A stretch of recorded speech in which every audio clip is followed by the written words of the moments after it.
Quadriga Fintech Solutions. Quadriga Fintech Solutions was the owner and operator of QuadrigaCX, which was believed to be Canada's largest cryptocurrency exchange. In 2019 the exchange ceased operations and the company was declared bankrupt with $215.7 million Canadian dollars in liabilities and about $28 million Canadian dollars in assets. The company's CEO and founder, Gerald William Cotton, born the 11th of May 1988, possibly died in December 2018, after traveling to India. Up to $250 million Canadian dollars, $190 million US dollars, owed to 115,000 customers were missing or could not be accessed because only Cotton held the password to offline cold wallets.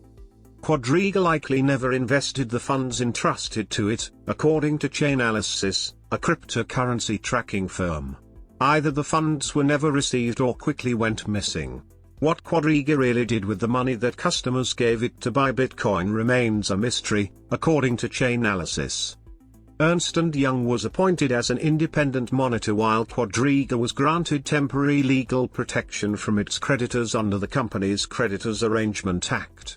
On the 8th of April 2019 the firm entered bankruptcy under the Bankruptcy and Insolvency Act as the possibility of a successful reorganization appeared to be remote.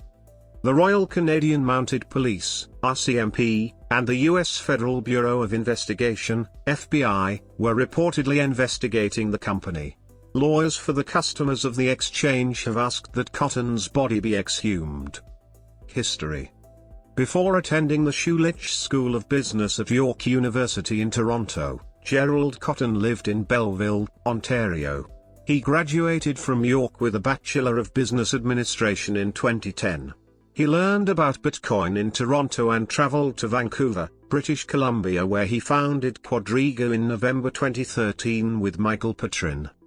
Quadriga started by doing only local trades.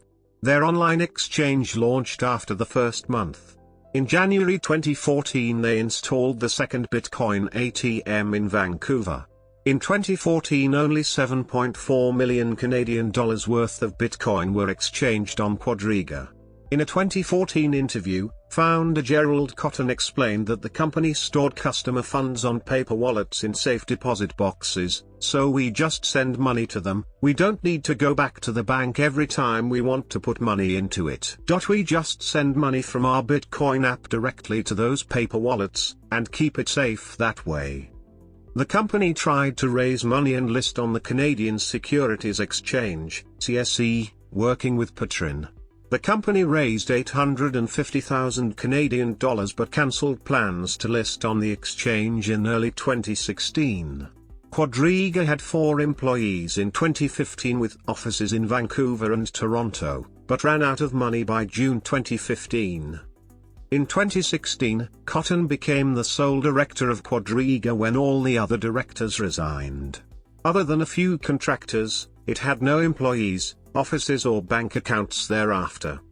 In 2017 Bitcoin experienced a speculative frenzy rising in price from about $1,000 to almost $20,000.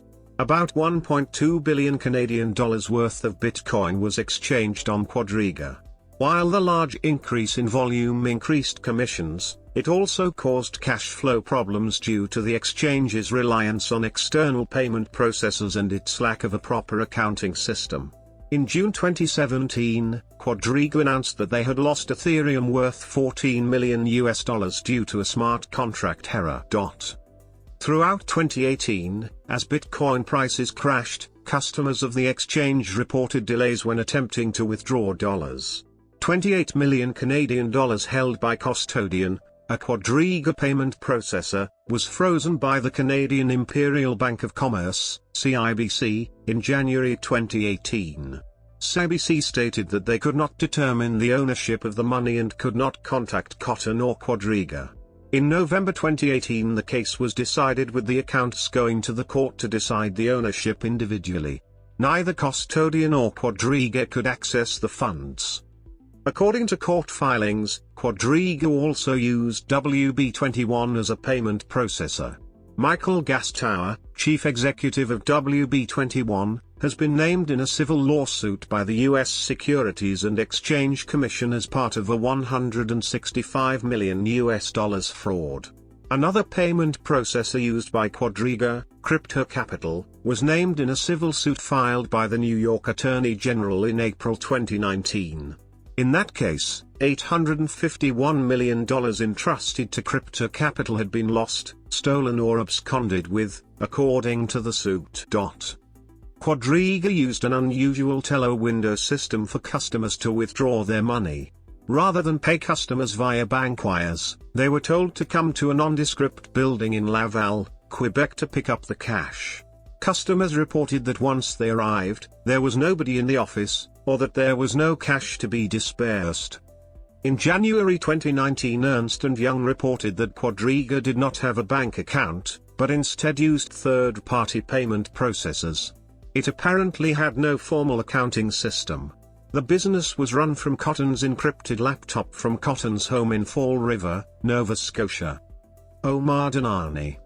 Patrin has been identified by the Globe and Mail as Omar Dhanani, who was convicted on identity theft charges in the US and served 18 months in federal prison. Dhanani also had pleaded guilty to burglary and grand theft charges and had been deported to Canada.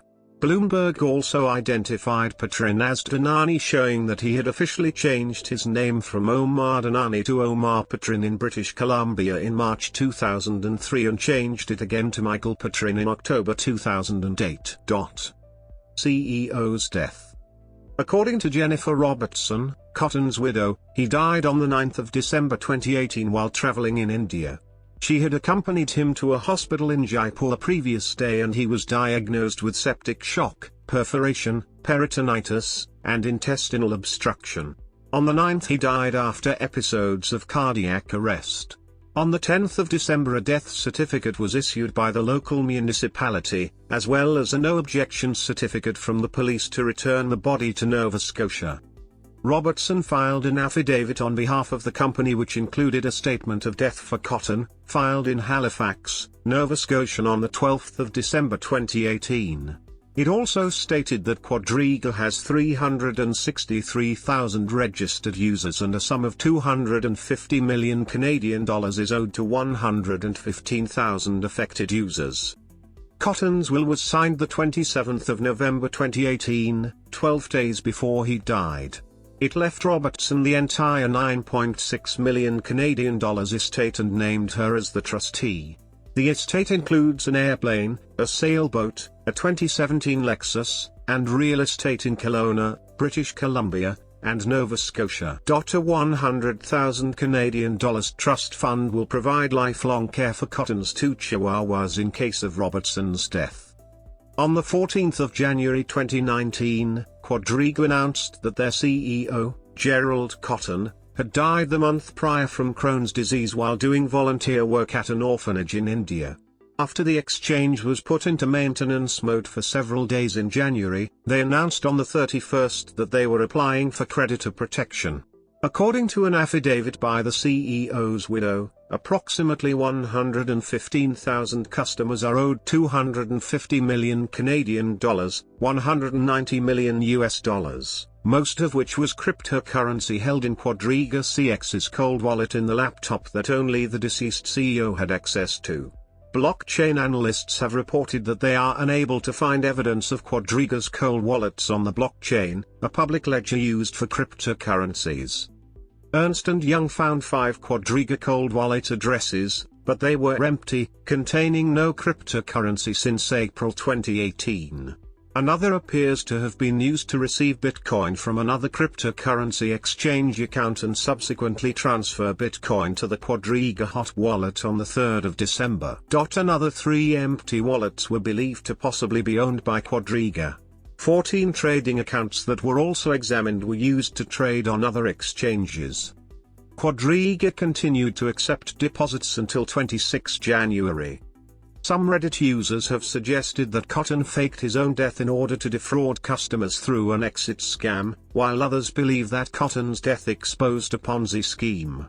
On the 13th of December 2019, the court-appointed law firm representing the exchange's former users sent a letter to the RCMP asking that they exhume Cotton's body to confirm his identity and verify a cause of death. Insolvency Proceedings. On 5th of February, 2019, Halifax Judge Michael Wood ordered a 30-day stay that precludes filing of claims against Quadriga, which is a temporary legal protection from its creditors under the Companies Creditors Arrangement Act, a legal status that allows insolvent corporations to restructure their business and financial affairs. Meanwhile, in order to manage the finances of the company during the process, a third-party monitor, Ernst & Young, was appointed. Aaron Matthews served as Director of Operations. Ernst & Young reported on the 6th of February 2019 that $468,675 Canadian dollars, $354,300 of Bitcoin were inadvertently sent to an inaccessible cold wallet. On the 5th of March 2019, Nova Scotia Supreme Court Justice Michael Wood extended Quadriga's court protection to the 23rd of April. He appointed Peter Wedlake of Grant Thornton to be Chief Restructuring Officer. Quadriga's customers are owed $260 million Canadian dollars in cryptocurrency and cash. A $24.7 million Canadian dollars disbursement fund has been planned with $300,000 Canadian dollars to go to Cotton's widow, Jennifer Robertson, who advanced that amount to start the court proceedings. $200,000 Canadian dollars will go to Ernst & Young and another $250,000 Canadian dollars to its lawyers. $229,842 Canadian dollars will go to Quadriga's lawyers and $17,000 Canadian dollars to independent contractors. Quadriga's lawyer, the firm Stuart McKelvey, withdrew from the case due to a potential conflict of interest.